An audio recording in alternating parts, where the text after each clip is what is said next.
So,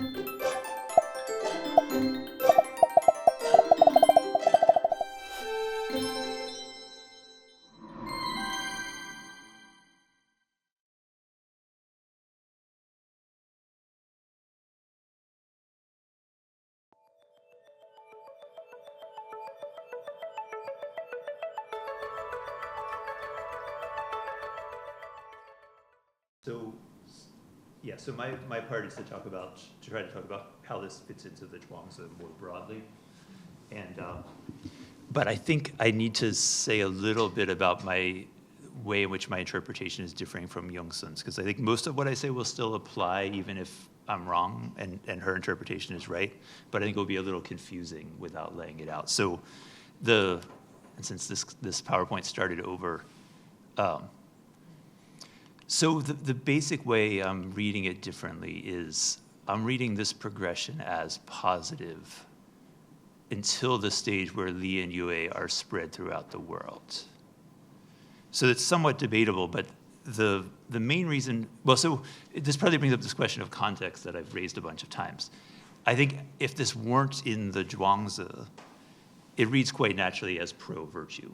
Like, I think you have to look for ways of where it goes away, because it's pretty smooth progression from step to step, and especially if you figure that's not the beginning of the progression, right? The beginning is, when the tranquility nourishes the knowing, and then the knowing is born, but it doesn't have anything to do. That's the nourishing, acknowledging the tranquility, and then when those interact, that produces this he and li from our xing, and the de is that harmony, the dao is that li, and then the next step is that when that de encompasses everything, that's ren, right? And when it brings order to everything, then it's yi. So it's possible, I think, that as Youngsun was saying, that's already the start of the decline. It's trying to be all-encompassing. But I think it reads more naturally as those still all being good, right? And what's interesting, I think, about this progression, both statements are about them being all-encompassing, right? For Zhong, it starts to get more into particular relationships with particular things, right? So it's not all-encompassing anymore. It's kind of local there, right? It's going to be things, I think, right, caring for you in that context. And then I'm now trying to find my way on the translation, right? When there's this purity, this genuine return to the proper feelings, this is music/joy, I would say, right? That's you feeling this. And then the li part is, again, you doing this. And then the problem is when that gets extended to everyone, right? So that's how I'm reading it. So really, whether you take it as one-sidedly or universally, if the music and ritual are things that come about organically from our xing, they're going to be local to our situation. And so whether you take it as spread that to everyone or you take that as one-sidedly spread, I think it kind of amounts to the same thing there. So that's how I'm reading this passage. So then the passage that Youngsun was saying, it maps onto the non-ideal state, I'm taking as just explicating the last stage of this progression.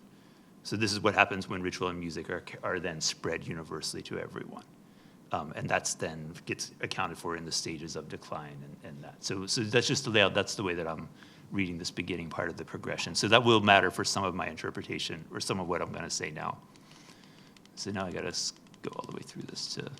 Okay, so possible affiliations of this Shanxing chapter. So it's kind of interestingly problematic to do the affiliation, I think. I don't know how many chapters Graham and Liu Shaogan disagree on, but there aren't many, and this is actually one of them. So Graham actually puts it not in the syncretist section, but in the School of Zhuangzi section, but he treats it as unique. And this is what he says about it, right? So he takes it as a complete chapter. It's an apology for the hermit's life, which I don't think it is. I think it's the opposite of that. But that's how he takes it, right? So it's unique in the book, but he still puts it in the School of Zhuangzi category. Interesting because it's the first documented instance of a true anarchist in China. I don't think I agree with that either, because I think that Da Xing Yu Tian is somebody acting greatly through the world. So they're not recognized, but I think there's still a ruler functioning there. But he takes it as an anarchist text. He dates the decline to Sui Ren and Fu Shi. the anarchism is rooted in what looks like a Taoistic variation on the doctrine of the goodness of human nature preached by the Confucian Mencius. So I'm going to partly agree with that. The author surprises us by recommending the Confucian moral virtues, which, like Mencius, he sees as inherent in human nature. He holds that if we still the passions and achieve the equilibrium in which tranquility and awareness support and enhance each other, goodwill and duty become natural to us, and so do music and rights. So I'm reading the account of virtue there actually kind of along the lines that Graham is reading it. So Liao Shagan does put this in the Huanglao chapters, right? Roth, in his little kind of discussion of Graham's categorizations, says that he's very specific. This is a disciple of the primitivist who writes this chapter. But that depends on leaving out the section on virtues, which I think he agrees with Graham that it's a positive recommendation of Renyi Zhong, but that doesn't fit the text, he's saying. So he thinks that should be dropped out of it. But with Fraser's account, you can see what's problematic about the chapter. So, and again, I wish Chris were here, but he says it's syncretism and Xing ethics. But syncretism is defined by no mention of Xing, and Xing ethics is defined by rejecting Renyi, right? I would also note that stillness plays a significant role in this chapter, and stillness is a separate discourse for Chris as well. So just to review, these are the ones he had on his slide, right? So there's the syncretic, the Xing ethics, the bureaucratic Laoism, the stillness discourse, and then the genuineness discourse. So I'll kind of going to critique them, complicate them at least, right, is partly what I want to do. And I thought at first I was rejecting it, but I think that the breakdown I put here is an analysis of philosophical positions, which is not the same thing as an analysis of discourses necessarily. So I think we're going to be talking about different things. But I want to suggest we look at three aspects of parts from these chapters. We could extend it to other parts of the Zhuangzi as well, I think, but I'm thinking 8 through 16. So one would be, what's the justification for the form your actions are going to take, what you're going to do? And I think we can distinguish three things. I'm not happy with how I formulated, especially the third one. But so one would be external, based on patterns of the natural world. So this is taking our image from the world, that model, right? So there's a hierarchy of heaven and earth, various things that are following along with Tianli, right? Anything that it's going to be based on sort of following the patterns external to us. Another option would be internal, based on our Xing. And that's in the primitivist chapters 8 through 10, very clear, and it's, I think, very clear in the Shanxing chapter. The third one, I've said internal but unstructured. I think that's what we've been talking about as a kind of non-agency form of agency, right? So this would be, maybe just Wu Wei would be to put it. I suspect that it's what Chris means by the stillness discourse.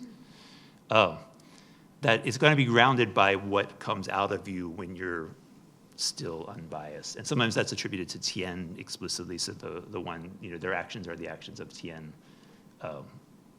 Again, my formulation is a little vague. The methods one also is vague, and it's not a clear line between the sources and the methods, so there's a problem with it as well. But then I think my main thing is I want to distinguish these foundations from the outcomes. So possible outcomes that we're looking at here is then the bureaucratic Laoism. So that would be that's what he means primarily by the ruler is non-active and the ministers are active. But I think the male taking the lead, that stuff is part of this bureaucratic Laoism for him. You could oppose Renani or you could accept Renani. Do you enter politics? Do you avoid politics? What's your stance toward politics, right? So these are more like concrete results that are going to come out, right? So my suggestion is we could look at positions in these chapters by how they sort of map these things on. So I'll give a couple of examples of this. So what I think is distinctive about this Shanxing chapter in this context, the obvious thing is this based on preserving our Xing, right? Coming back to our Xing, not losing our Xing. That's, again, shared primarily with really just chapters 8 through 10, but there's little bits and pieces in 12, 13, 14 that have that as well. Xing can be disrupted, I think, in two ways here, and I'm sure they're connected, but one is through convention. If there's an active government, it's going to disrupt everybody's Xing. If Li and Yue are promoted to everybody equally, that's going to disrupt things. But on the other hand, there's an awareness that you yourself kind of mess up your Xing. So if you're not tranquil, if you give too strong of a role to the heart, too strong a role to knowing, that also seems like it's going to mess up the harmony and order that comes out of your Xing. So that's absent in the primitivist chapters. There's no sense of that internal obstacles to it. There's the positive view of the virtues, right? That's, again, questionable there. It accepts political involvement. I said when the time is right, but after hearing Youngsun's paper, I think it's always accepting political involvement. It's just that, anyway, we just talked about that. There's no details on managing bureaucracy, no details on government structure, anything like that in this chapter. And strikingly, there's no mention of Tian or Jing or Shen. And so those two things distinguish it from a lot of other passages in 12 through 14 and 15 even. I think particularly the absence of Tian and Jing and Shen is strikingly different, I think. So I think it is a different discourse. I think that's partly why it's a bit problematic to figure out how to fit it in. But on my configuration I gave before, right, so that we have something, the source of the direction is internal based on Xing. The method is stillness. There's more to it than that. There's the control of your knowledge and things. But let's say stillness. The outcome is an acceptance of Ren and Yi, and let's say a positive view toward political involvement. Right. So that, I think, puts this into that context. I'll give a couple contrasting examples. Right. So this is from the TND chapter. I didn't put a translation because we've talked about it already.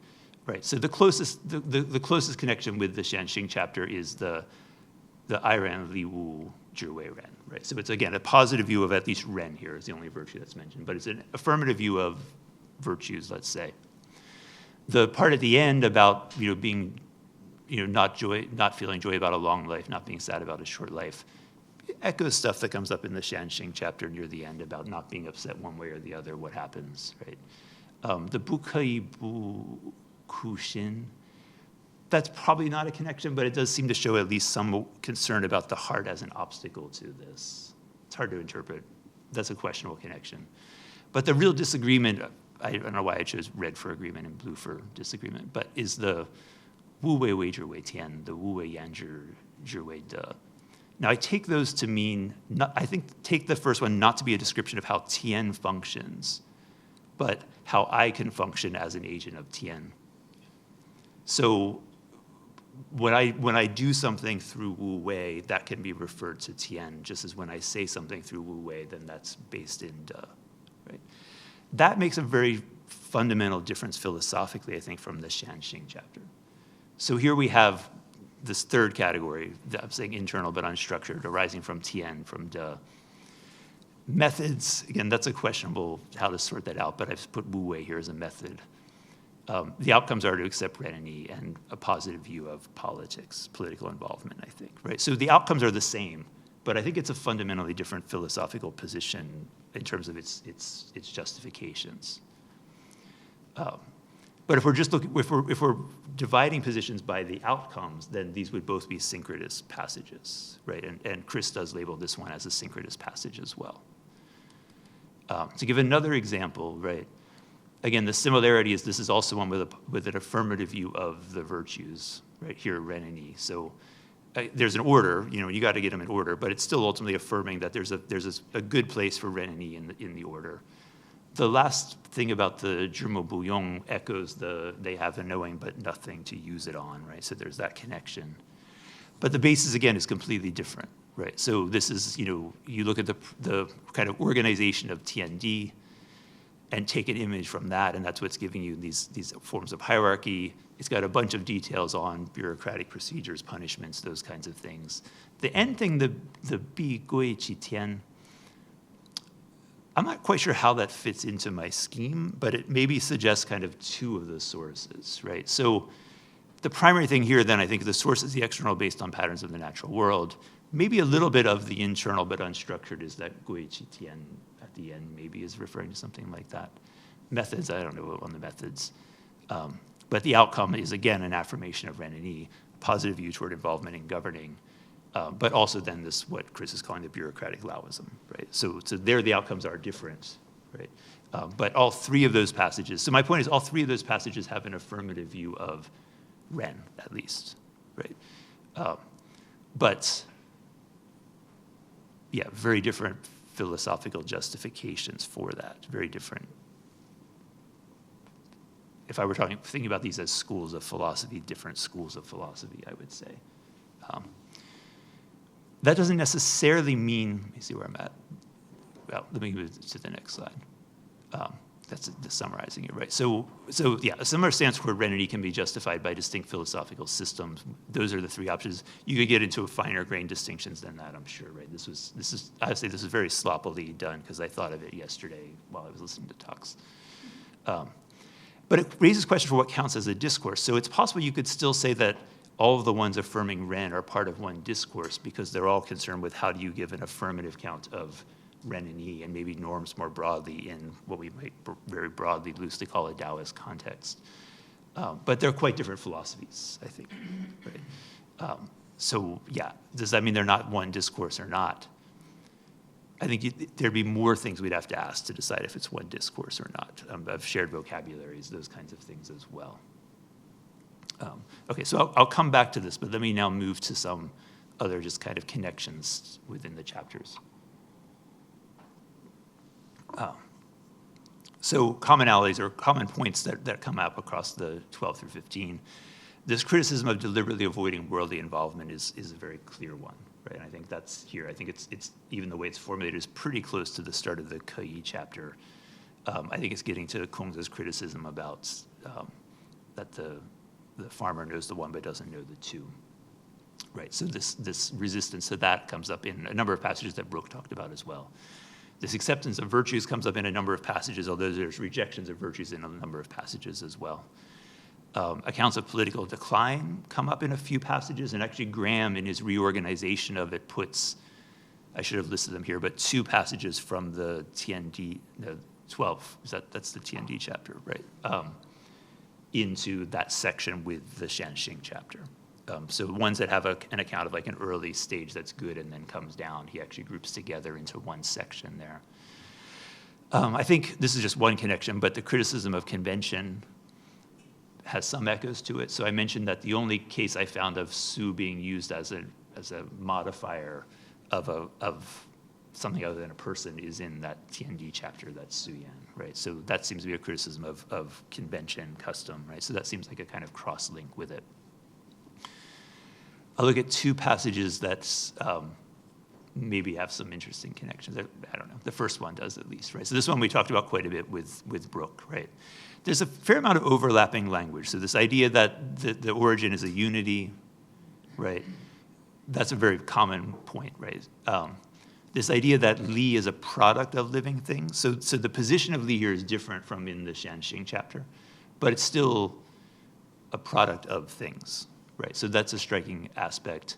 And then those things have a kind of model, structure, order in that Xing, right? So Xing comes out of this process. There's this returning back to a unity with the beginning, right? So then the same Shu, that same connection.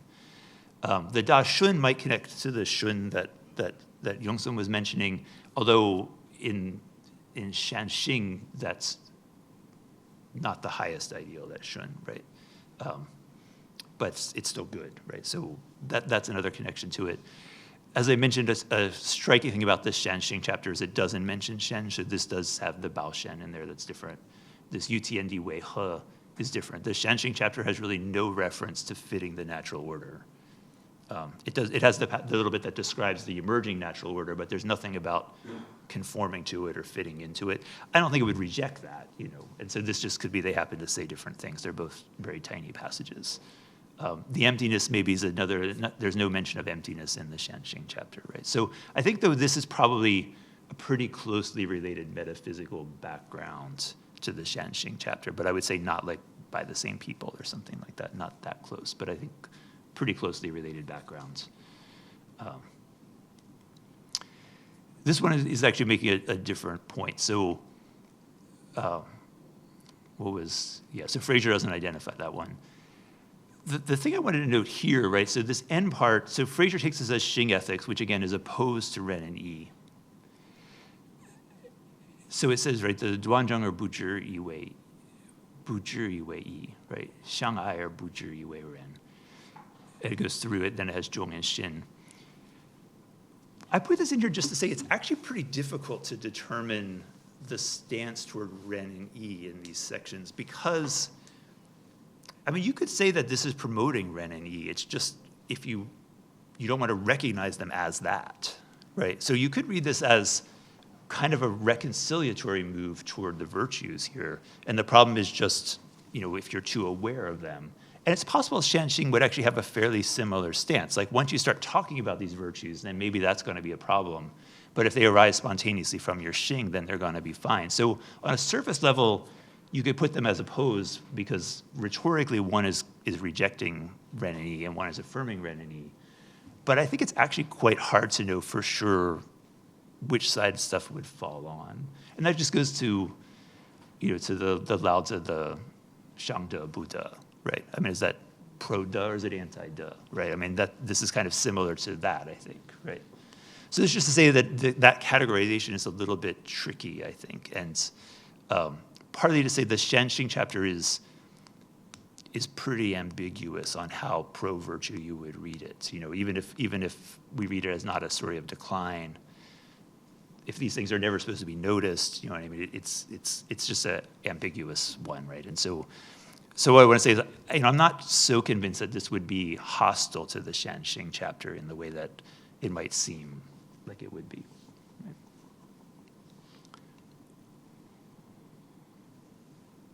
Okay, so then extending it a little bit. So I'm following, I think, Chris's suggestion that really we shouldn't just be thinking 11, 12 through 16, but 8, that grouping, but a little bit of a distinction between them. I mentioned that Roth takes this as a kind of derivative of the primitivist position. So commonalities with them, right? So it's based on preserving Xing. They're really the only chapters to use the language of losing one's Xing. Xing is disrupted by external factors, particularly political forces, right? So that's a common point. Strikingly, they don't mention Tian or Jing or Shen. In fact, there's one mention of Tian in the horses' hooves chapter, but Tian really plays no role. And there's not even the thing you might expect that Xing derives from Tian. Like Tian doesn't even come up in that context. So that's kind of striking that they don't mention Tian. And then there's this vision of decline from an original utopia that seems shared with them. So those are, I think, good reasons to connect the Shanxing chapter to the primitivists. Difference is the positive view of Ren'yi, Zhong, Li, and Yue, right? An acceptance of political involvement, which it seems like probably the primitivists are just against. So that seems like a difference.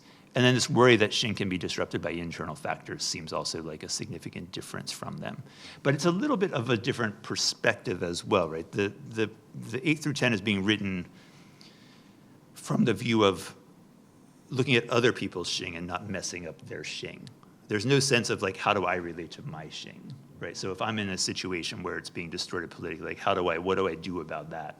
There's no mention of that, but I think it's just not the concern of those chapters. I mean, they're against messing up other people's Xing, right? So I still think it's a significant difference. So I certainly don't think the Shanxing chapter should be united with 8 through 10, even if we see the 8 through 10 as united, which I kind of do see them as united.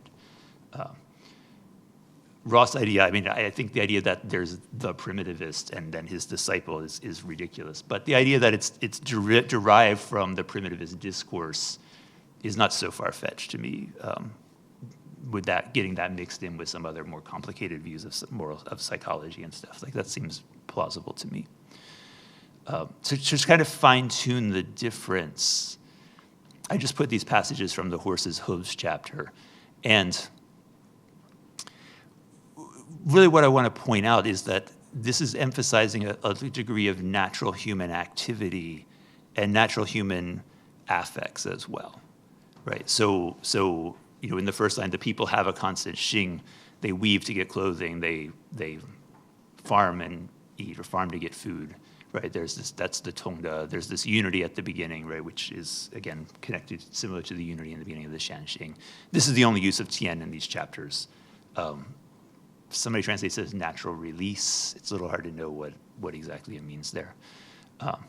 When it describes the horses in their natural condition, again, like there's the eating, the drinking, but they do. I mean, they get pleased and they show that in certain ways, and they get mad and they show that in certain kind of ways. They have some level of jur, right? But it doesn't like go too far. It doesn't become bad. And then human beings should be like that, right? So we're going to do activities like the farming and weeding, but we're also going to have emotional responses to things and act on those, probably punch each other, stuff like that.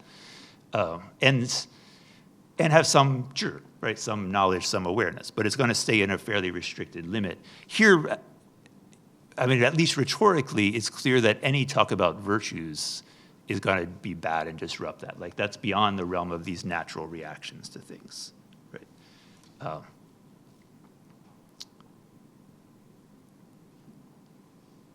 Yeah, so you can, I think the link that you could see would be that if these natural reactions to things, if we just make them a little more robust, they could lead toward the virtues, right? So there's a kind of, maybe you might say a kind of question of degrees of how much is going to be natural responses from our Xing. The primitives are putting it really pretty narrow, right? That was the wrong direction, right? Mengzi, on the other hand, is putting it very, very, like a lot's coming out of our Xing, right? So one point I want to make out of this is again, with Chris's classifications, he says that this Xing ethics, I mean, again, he's labeling a discourse, right? This Xing ethics is anti-Ren and Yi. But that raises a question about how, again, the relationship between the book, the Zhuangzi, and the discourses. Because of course, Xing ethics discourse, broadly, was not opposed to Ren and Yi. Right, I mean, what we see is that, in fact, that Xing ethics discourse ranged from an opposition to Ren and Yi toward Mengzi's like full promotion of Ren and Yi, and I would say this is somewhere kind of in the middle of those, right? Again, it's quite ambiguous, so it's not sure how much comes out of it, and I'm reading, a lot into what Xing would mean. I'm assuming that it's got to be connected to some kind of affective responses to things, because that's usually what Xing means. But that's not so clear. But it is kind of clear. I mean, in the end, the music is coming from your Qing, right? It's connecting back to your Qing. So I think that's maybe fairly well justified. Again, how close it is to Mengzi, the text is just very ambiguous. What's interesting is I think it's actually really close to the position that Xunzi says Mengzi should hold. I mean, Xunzi says, like, if Mengzi is right that our Xing is Shan, then why do we need the sages? And this chapter, I think, is pretty much like, yeah, that's right. Like, if we don't need the sages. If our Xing is good, then yeah, we'll become Ren. We'll develop our music. We'll develop our rituals, and as long as no one's like forcing them on everyone else, that'll be fine. Then it's possible. I should emphasize, though, I am not at all arguing that whoever's writing this knows about the Mengzi or Mengzi, right? I'm taking these as traces of discussions that were going on. So we see it in the Mengzi, we see it in this essay. Who knows where they're learning about it from other people? But it did strike me that maybe there were positions that were actually similar to the position that Xunzi is accusing Mengzi of holding, and that's part of in the background of Xunzi's criticizing Mengzi. Is we always read that and think like it's not a fair account of Mengzi's views. But maybe there were other people who were kind of going that direction, and that's partly what Xunzi is worried about. Do you want to say something on that? Kind of. You can. I just wanted to say that Xunzi's Mengzi is not our Mengzi. I mean, it's more than our Mengzi, because in Xing he quotes Mengzi as saying a bunch of things that our Mengzi doesn't say. And so I feel like Xunzi has more Mengzi than we have. And so it's possible that like there was a bigger Mengzi corpus that he had. Mm-hmm. Yeah, so I don't want to say that this is a part of the Mengzi corpus. but that there was probably a whole range of positions, right? And if Mengzi is kind of at one extreme, there might have been ones like this one, or maybe halfway between the Shanxing chapter and Mengzi, right? And Xunzi is looking at more of that stuff, and that's why he's characterizing Mengzi this way. But again, it's a sensible version of Mengzi, right? And that's what I say in the next one, that if you think about what's the difference with Mengzi, again, there's probably lots of differences, and it's just such a brief text we can't say exactly what they are. But the clear difference is this opposition to the universalization of specific forms of ritual and music. Like, that's the clear difference between them. And that, I think, is ultimately very close to positions found in the Huainanzi. Right there, you have an idea that, again, these affects, they come spontaneously from our Xing. We respond to stuff. And part of that, and again, the Huainanzi passages are similar to the primitivists, but it clearly develops into formations of customs, right? I'm thinking in the Qi Lun chapter, there's things like that in particular, but it's kind of scattered through the Huainanzi, and these are explicitly coming out of Xing in some of the passages, right? And again, in the Huainanzi, I think the point is people are going to develop rituals that fit their context. Like that's because they come up spontaneously, they're going to fit their context, and you don't need to then like universalize them. Like that's precisely what you don't want. And it will say, you know, the simple things: people in the North wear furs, and people in the South, whatever, wear hemp or whatever it is that they wear, right? And I think it avoids some problems with the Mengzi, actually. You know, it's like super brief. It's too brief to say like this is a really great essay or something like that. But the position it's articulating, if I'm reading it correctly, which there could be a lot of questions about, or doubts about, let's say, is actually an interesting position. And if this is right, and there's a lot of questionable points in it, it's actually a kind of significant representation of a kind of movement toward that much more pluralistic view based on Xing that you get in the Huainanzi. This would be a kind of sample of that move. I mean, maybe, I don't know when the dating is. It could be from very close to the same time as the Huainanzi as well, right? Another difference would be that it seems more skeptical of political involvement than Mengzi, although after hearing Youngsun's talk, I'm not sure that's the case. But as Youngsun mentioned, Mengzi actually has fairly similar things. This is probably the closest passage, right, about how to be content with whatever happens. And right, it says when the ancients attained what they'd resolved to do, and this is the same word of aspirations, right? Yeah, I mean, it's the same phrasing, actually, even, like attain what they aspired to. Then, sorry, I'm skipping around with my eyes too much. So leaders in adversity do not lose rightness, and success they do not leave the way. By not losing rightness in adversity, they attain it within themselves. By not leaving the way in success, the people do not lose hope in them. When the ancients attained what they had resolved to, or their aspirations, kindness was bestowed on the people. When they did not attain what they'd resolved to, their self-cultivation was visible throughout the era. In adversity, they bettered themselves alone. Succeeding, they bettered the whole world. So the clear difference there is that their self-cultivation still appeared throughout the era. That's what, I mean, the Shanxing chapter is rejecting that, right? They're invisible. Whether they succeed or fail, actually, in the Shanxing chapter, they're pretty much invisible. So that's a clear difference. But there's clear similarities between this as well. And this is not at all to argue with a link for the Mengzi, because I expect that this was a very common view. It's kind of a commonsensical view. You adapt to the times. I don't think it's specific to any particular group, right? But still, say that the distance from Mengzi might be not as much as we originally thought. If you're distinguishing between, say, the Mati versus the Shanxing, where Mati is kind of more ruler-oriented or more Bola-oriented, and Shanxing is more horse point of view-oriented, is that kind of, which would, that looked more like the Mati, because it's about the ruler's effect on other people. But I might be mishearing what you're saying. Yeah, no, I think the Shanxing chapter is giving both viewpoints, right? Because it is criticizing that promoting of Ren and Yi throughout the world, and that's going to cause everybody to lose their Xing. But in the Mati chapter, it seems like, I mean, the people with their Xing seem to be in an entirely passive position, right? Like whether it's disrupted or not, they have nothing they can do about it. The beginning of the Shanxing with this idea of, you know, having the zhi and the tian, the knowledge, knowing and the tranquility nourish each other so that harmony and li come out of your Xing. That's more like the first person perspective, I feel like, right? I'm not sure how those exactly come together. This might be the ruler's perspective versus the ruler's perspective on themselves versus their perspective on the people. But it could be any individual. If you're in a situation where you're getting bombarded with all this stuff, how do you still kind of try to keep your Xing harmonious and orderly?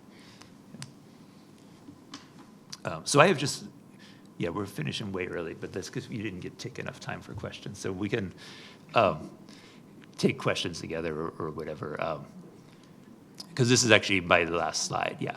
So this is playing off something that Brooke was saying that, also Brooke isn't here. But thinking about the overall trajectory of these chapters within the Zhuangzi, right? And these are all like very much generalizations. I do not think these are very unified, any of these sections, right? So I just didn't put that many qualifications in my thing, right? But if we're trying to think about an overall narrative, like the structure of the text. I think in the inner chapters, the dominant source of direction is this, what I'm calling internal but unstructured, right? So there's not a lot on imitating the patterns of nature. There's a little bit maybe, but not a lot. And there's nothing on Xing in there at all, right? So what Chris is calling the stillness discourse, I think, is what's dominant in the inner chapters. On the outcome side, it's pretty vague, actually. So I said skepticism of norms, virtues, bureaucracy, politics. I take the tone of it as rejecting those.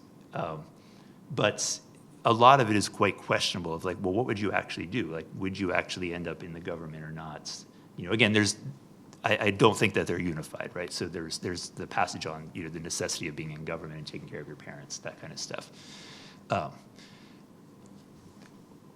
But you could, for me at least, reading it, and when I teach it even, you know, there's a question of like, well, how do I actually like deal with the world then, right? And I think you could see the other chapters following with that question. So 8 to 10, what's really interesting to me about those chapters is it's like a highly normative position that's opposed to norms. It's like really saying like, no, morality is wrong. It's just wrong. And there's something weird about that, right? But I think that is correct. I mean, it clearly lays out like, no, what I call good is this, and it's not promoting Ren and Yi, right? So you have a very much a normative position that tells you what is right and tells you what is wrong, but one that's opposed to virtues, bureaucracy, politics, all those kinds of things that somebody who wants a decent career is gonna not wanna get rid of, right? And then we could think of 12 and 16 as not organized around a direction, a source, a foundation, but organized around the outcome side, right? So these are gatherings of material that are trying to find ways to come up with a kind of more practical, normative engagement with the world that are still relying on foundations that are more or less consistent with, and now I'm giving priority to the inner chapters, but I would say with the inner chapters, but with, let's say, like broadly, these kind of Taoistic foundations, whether it's any of those three, right? And so there's a kind of shift there that makes it seem so disorganized because there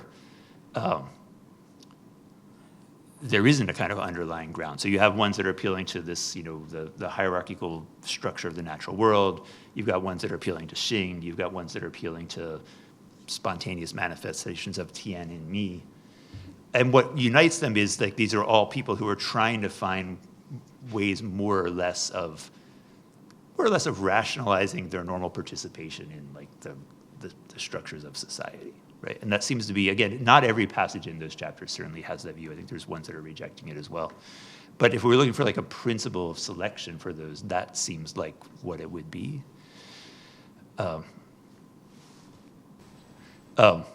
So, because really the last thing I wanted to say on this was this, we've been questioning this term Huang Lao. I'm not going to argue for using that term Huang Lao, but I think that it's useful to be able to refer to what I think normative Taoism is not a good term either, but something like that, right? I mean, these forms of stuff that are using, let's say, at least these sources that we think of as Taoists to justify norms, right? Justify political structures, those kinds of things. And I think that like when Cao Feng is always saying, oh, this is Huang Lao Taoism, this is Huang Lao Taoism, that's what he actually means, I think. This is a Taoism that tells you what's right and what's wrong and gives you some like concrete policies. And I do feel like a word for that would be useful to have. I'm not sure, I think syncretism doesn't get it all because I don't think the issue is the mixing together of things. Huang Lao is a kind of empty placeholder, which might make it suitable for that. And if that's how Chinese scholars are using the term, maybe, I'm not sure, right? So I leave that as a question for people to maybe have suggestions about. So that's the end of what I wanted to present. So I'll take questions, and Garrick, you can go first. Sure. Sorry again for not being able to participate in large parts of the workshop yesterday. I mean, as is obvious in all those discussions, you know, the texts are open to multiple interpretations and multiple reading strategies. Now, at face value, it seems that text like this was one of your main points, if I understood you correctly, Frank, that the text is indeed some kind of strangely normatively anti-normative, and has this kind of reversed normativity. Now, in my own reading strategy, I tried deliberately not to apply that assumption and not to read the text as coming up with an alternative normativity. I think the text in general, both its narrative elements, stories, as well as its discursive passages like this one, are much more therapeutic rather than normative. That's my term for it. And I think that connects, for instance, with strategies in other textual genres that later connect with the Zhuangzi directly or indirectly, like we find them in, for instance, in Chan Buddhism, that are also may appear normative, but are kind of more easily detectable as in fact therapeutic rather than normative. So I think they do actually the opposite. I think they try, again, with various literary means to break the normative point of view, the normative attitude, the normative mindset, the normative style of writing. And again, they do this with various means. The stories do it a lot with incongruity, with humor. These texts do it also with, I think, parts of kind of like Zen Buddhist texts with surprising reversals that are varied in many ways. At the center of this chapter here is one of many versions in the Zhuangzi of a reversed history that basically completely reverses the traditional, progress history narratives. And therefore these, then in a normative way, these passages are read as normative primitivism, something like this, kind of, bringing us back to the paradise time before all the negative history started. And again, I don't think that's the case. I don't think these are kind of political pamphlets for a return to nature or this paradise state. I think what they try to do is they rather allow, in a kind of shocking manner, readers to deconstruct and question and ridicule and or question all of these things, standard narratives and standard normative techniques. So I read it much more, including this text. This text, I don't think this chapter, unfortunately, is not very humorous, but it also kind of counteracts, deconstructs, if you want, for instance, as a standard thing, these traditional historiographic stories of progress. And it's correct. Like, you mentioned this and others. For instance, if there are parallels with the Mati chapter, where we have a different form, where we have basically the deconstruction of heroes, right? I mean, people like Boile and so forth, they're all regarded as normally and usually, commonly portrayed in the text as good guys. And then here they are portrayed as bad guys. So that's a kind of a similar way of kind of reversing the traditional kind of role model methodology. And I think we see something similar here with regard to certain values, the common values, which are kind of incongruently, that was much of the discussion about the incongruity of the Confucian value terminology or the general value terminology. So yeah, again, I think I prefer reading these texts not as normative. I'm not saying it's not possible to read them normatively. I think they're overwhelmingly being read normatively. But I think I read them rather as kind of as therapeutic texts that allow people kind of to break away from the normal ways of normative, let's say, and that's for me a keyword, domestication. These, like Boile, for instance, is also a figure that represents the domestication process, in this case of animals, but I think it's an allegory for the domestication of humans.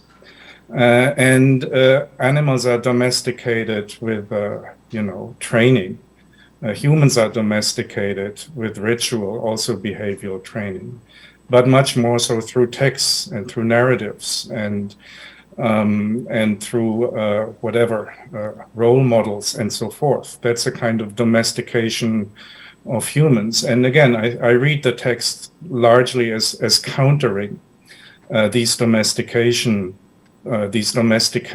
functions of texts at the time. Yeah, that's really helpful. I certainly agree with you that like that's a good way to read the text, right? I mean that there's multiple ways to read the text. I think a couple of things about it. So one is there's something. I mean, I think one could say there's something therapeutic. So I think part of what these texts, not necessarily that, like, say, the Shenxing is promoting using the virtues as norms, although I think I might say that it is, but I think it's at least saying it's okay. It's okay to have those virtues. It's okay to talk about those virtues. It's okay to be involved with the government. Don't worry. Like, in case you read some other parts of the Zhuangzi and thought like, oh, I should be like some crazy sage out in a mountain. This is saying like, no, you're fine. Keep your bureaucratic job, right, and do what you want, which I think is consistent with a lot of the Zhuangzi, right? But you could easily get the impression that you're supposed to be something more unconventional from other parts of it. So that would be a way that this would be therapeutic, but almost therapeutic of threats that might come from other parts of the Zhuangzi. I think similar to the Keyi chapter, I think also you could say that way, like, no, you don't have to do these weird exercises and all these kinds of things. Like, you can just go about your normal life, and that's fine. But I do think it's saying it's bad to universalize Li and Yue. Like, I feel like that's a normative claim, that it's actually saying like, no, that's actually bad to do. Well, I mean, bad in a therapeutic way. It's bad for your health. It's bad for your mental stability. Yeah, I would agree with that. But it's not morally bad. Yeah, right? I agree with that. The last thing I want to say, though, is that I think the reading that you have of it depends a lot on this issue that keeps coming up, but is how we contextualize everything. Right. So I don't think that reading as just therapeutic would be justified if this chapter were found not in the Zhuangzi. Right. So it's assuming a kind of coherence to the Zhuangzi, a kind of stylistic, functional coherence to it, which I think is quite reasonable. Right. I was trying to read it like, imagine that this was just a separate essay that came up, initially. But with the other stuff I was saying, the kind of normative Taoism, I think that I don't think you would want to extend that therapeutic reading to, say, the Ma Wangdui, what people label the Ma Wangdui Huang Lao texts, right? I mean, those seem like they're quite serious and not ironic. And so, again, if we're reading the Zhuangzi not as unified, but as like some of that stuff's in there, some of other stuff's in there, then how we read is going to depend on that context. Although I still think if you're looking at the book as a whole, you could say, like, no, even if it was like literally taken seriously somewhere else, now that it's in here, it's not meant to be taken seriously that way, because every other chapter is going to undermine that in the first place, So I think it still would be a justified reading. I was wondering if we could get back to that Bianxing versus the Yue Bianxing or Pianxing. Maybe we could put it back on the screen. Right, and your translation was something like one-sidedly. If we read it as Pianxing. It was Youngsun's translation. Okay, Youngsun's. Yeah, I could go all the way back. Okay, so how are you understanding that one-sidedly? Well, yeah. So if you read it as one-sidedly, then it's compatible with saying Li and Yue should be extended to the whole world, but in a way that's not one-sided. By one-sided, we mean what? I don't know. What did you mean by one-sided?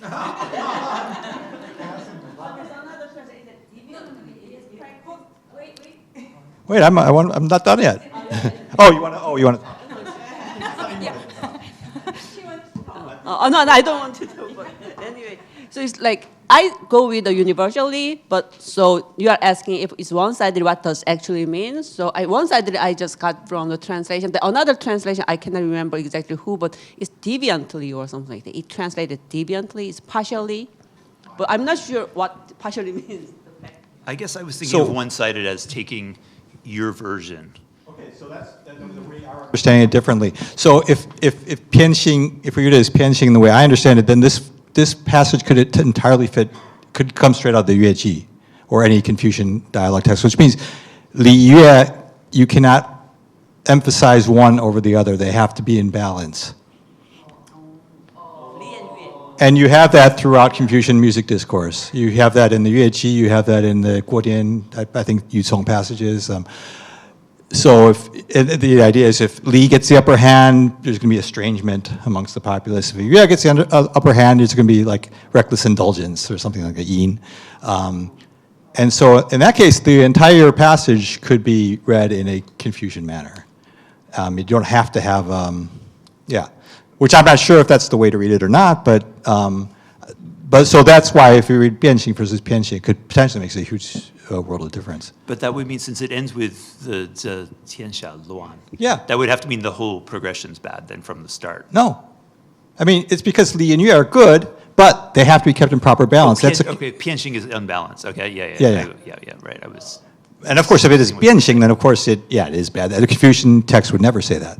Right. So there must be an interpolation. Right, yeah. Oh, I mean, I have nothing more to say other than disgust for Scott's reading about Li and Yue being in balance. It's disgusting and horrible for this text. Mark me a primitivist then. I feel like if it was diagnosing the cause of disorder as the improper balance between Li and Yue, it would say more about that. But yeah, I mean, that's assuming that there's some coherence to the chapter and things like that too.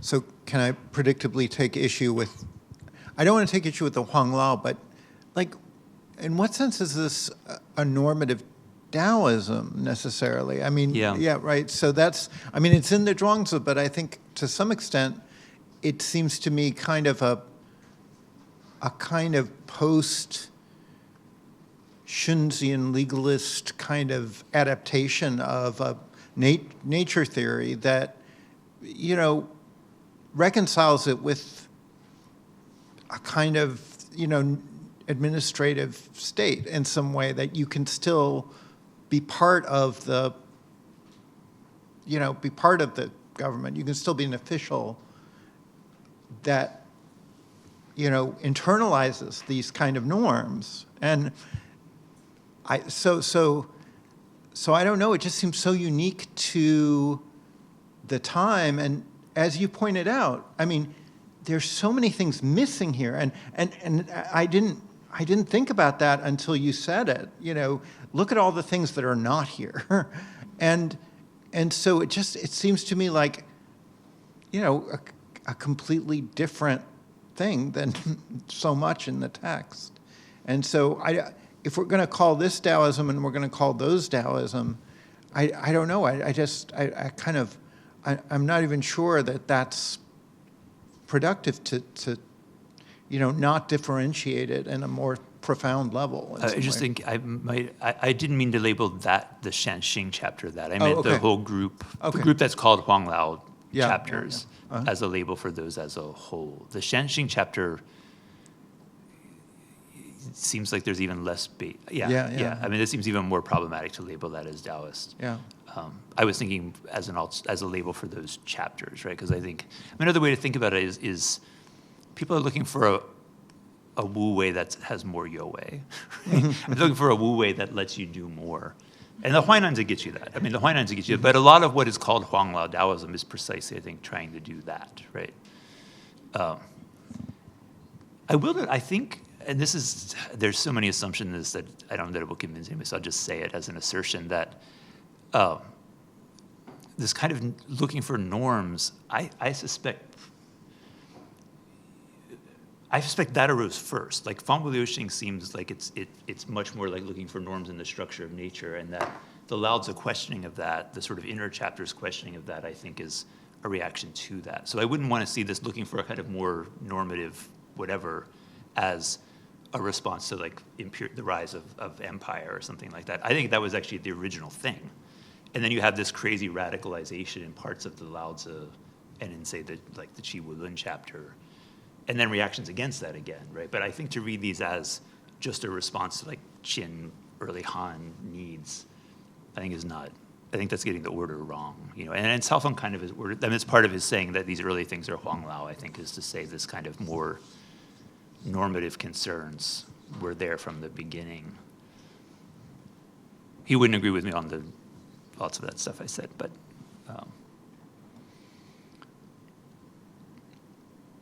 But what would you think we shouldn't read? I do feel like there's something about that looking for that kind of rationalizing political participation would be useful to have a word for, like, I feel like there should be a word for chapters 12 through 16. Yeah, right. And especially those last two, because there's a type of engagement that is allowed. Yeah. And interesting, Guan Feng says this one is one of the ones he says is actually revolutionary in this sense. Yeah. Anyway. I'll have to look at that. Can I ask a question about because maybe I don't understand properly. When you were quoting Graham and you said Graham says it's an apology for the hermit's life, and you're like, it's not. But this one, so can you remind me why? Am I muddled about, like, because it seems like the world's not so good, and so you are hiding away. I don't know. It just seems like I mean, I take that I forget exactly the wording, but the yin bu zi yin, right, as a rejection of trying to be a hermit, right? I mean, the idea is there that, I mean, maybe no one's going to know who you are, but you don't, like, go off and try to hide yourself, right? That's the core of it. But I agree with Youngsun's reading that even in a bad stage, you're still involved with stuff, right? You just don't care whether you succeed or not, and you're still not leaving the world. And I originally thought that it's making space for both, right? And then it depends on, like, when times are good, you should be active. When times are bad, you kind of withdraw. And whether that's an apology for the hermit's life goes back to this question of what context do we read it in, right? I mean, I even if it's saying there's times for both, I'm reading it as a critique of the hermit's life, saying, like, no, there might be times for that, but there's times to be involved also. But now I kind of agree with what Youngsun was saying, that I think even in bad times, it's not saying that you like go off and farm.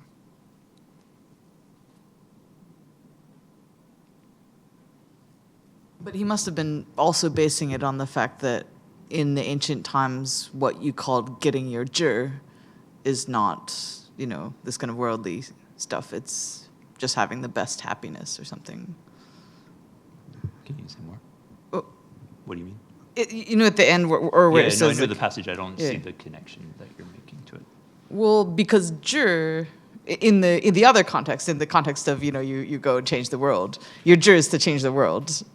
And you're to make the world better, to make Tao prevail in the world, or something like that.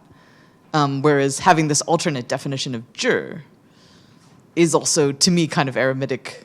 Like, now you're redefining zhi as the ancient normative zhi is, or the ancient, like, best kind of zhi is this perfect happiness, having happiness to which no more happiness can be added, or something. And, like, that seems also related to kind of withdrawing, or at least not having normal political goals. So maybe it's being a hermit within the world, but still being a hermit or something. That I maybe would accept, yeah. I mean, because I think it's partly saying you don't need to leave the world, because you're happy no matter what. So it doesn't matter whether you leave or not. So why leave? I think we didn't emphasize it, but in that section, it does say, like, they're equally happy whether they do have all this power or they don't, right? So there's a sense in which, like, I mean, if they're, like, way up in the government, they're happy with that. But if they're not, they're happy with that too, right? They're not, like, trying to avoid it or trying to seek it. I think that's a move in the hermit, like, progression, though. So, like, there are these kind of crude hermits where they just go off and, like, refuse to be anywhere near. And then there's this other thing where you're indifferent to the world. Yeah. And that way, I think it aligns with that initial description in the Kai chapter, right? Where, I mean, those are at least two forms of hermits described there, right? And the point is, you don't have to do that. You know? Did the configuration of positions make sense as a way to try to analyze it, or is that? Yes, thank you so much for it. It made so much sense, and I just, I took a photo of that final page where you still keep the chapter structure and just you just look at source of direction, methods, outcomes. You said you are gonna complicate some stuff, but it actually was so neat. So at the same time, a neat way of looking at things. That was very helpful. Do we have an answer or like anyone to the question about what is the alternative for normative? What is what? Instead of normative, how else can we talk about it? Does anyone? I would like to reiterate that question because I'm really interested. I've been actually checking my dictionary to see like what else like would be a good alternative to that. It makes it sound too committal, maybe like normative. That's what Mark. That was your objection wasn't actually the normative part, right? It was the Taoism part. I think if we're not going to call Lao Zhuang Taoism, right, which I don't think we're doing these days, right? And we treat it like an eclectic text, and then we say, well, what are these this chapter, these two chapters? It doesn't talk about Tian, right? It's not. I mean, it really to me seems to be kind of this hybrid of things that. You know, the nature theory, which is, you know, this internalist kind of. We don't have a word, but I feel like retro-projecting kind of other categories onto it just because it's attached to this text. I don't know. I wonder if there would be a. I mean, I think that what we're left with is doing what Chris is doing, which is. Trying to, you know, use kind of descriptive terms that are, you know, from the outside, these redescriptive terms. And yeah, it's just a question of really working out kind of what we think the redescriptive terms are rather than, you know, adopting the descriptive ones that seem historically inaccurate and misleading. But I don't know. And syncretic would be problematic because it assumes the presence of lineages, or like it's like there are positions in the world and like lineages, and we are combining them. Is that why the label syncretic is also problematized? That would be another, like, if you don't want to call it normative Taoism, why not just resort back to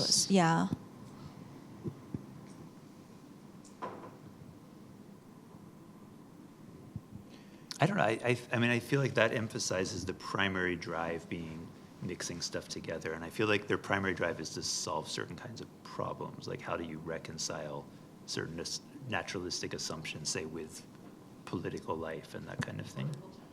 Or reconciling chapters, I don't know. Sometimes people call them political chapters. Yeah. But that implies the other ones aren't, yeah. But, and I wouldn't want to go with like imperial or something like that. Like if somebody suggested imperial Taoism, because again, I don't think it's associated with necessarily with that. But maybe we just need more fine-grained distinctions. Like maybe it's wrong to even try to group. And I certainly don't think there's any way to group all of the passages in, say, chapters 12 through 16 together. But even as a general way, maybe it's just not good to. I mean, maybe grouping them along the bases that I laid out would be. I don't know what we would call it, right? But I don't know. Yeah, I'm not sure. Yeah, I totally agree. I think it would be like you could say it's small s syncretist, but not capital S syncretist, because that's not the primary thing. But it does have so much in common with the Ru discourses about kind of, you know, in a, you know, when there's a bad ruler, what do you do? You know, and there's more and more this kind of discourse about, you know, do you serve the state, or do you, you know, what do you do, or do you just disengage? And it seems like it's kind of addressing that kind of, the fallen age issue in some sense, but from a different perspective than, some Yeah. of the Ru answers. But And it's interesting that if part of the contrast there is setting a good example or not, because that seems like part of the Ru response. Even if you withdraw, you're still kind of contributing by being a good example, and this seems to be pretty strongly opposing that idea. And that's probably connected with actual like realities of court life. Like, I mean, if you're withdrawing, but you're still like trying to show how great you are, you're likely to be killed anyway, I mean,